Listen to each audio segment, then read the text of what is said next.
He was placed as God's representative over the lower orders of being. They cannot understand or acknowledge the sovereignty of God, yet they were made capable of loving and serving man.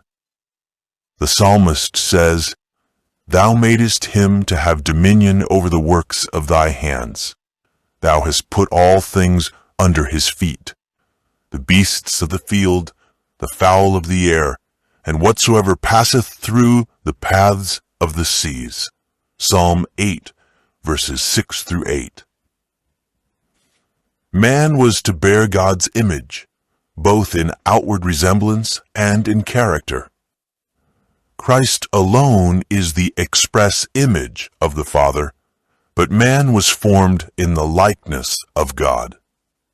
His nature was in harmony with the will of God. His mind was capable of comprehending divine things. His affections were pure. His appetites and passions were under the control of reason. He was holy and happy in bearing the image of God and in perfect obedience to his will.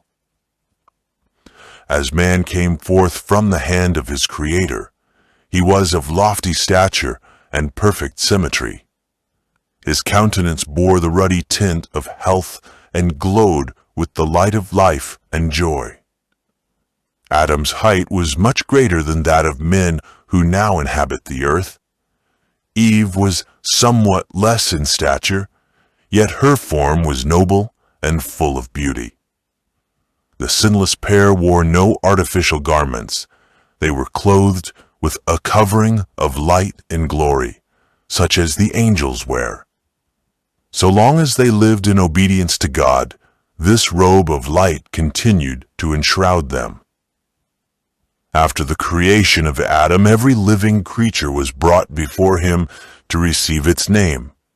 He saw that to each had been given a companion, but among them there was not found an helpmeet for him. Among all the creatures that God had made on the earth, there was not one equal to man.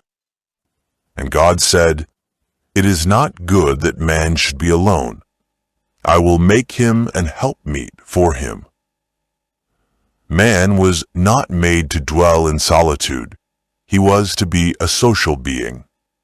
Without companionship, the beautiful scenes and delightful employments of Eden would have failed to yield perfect happiness.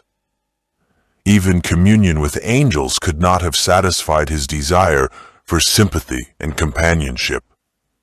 There was none of the same nature to love and to be loved.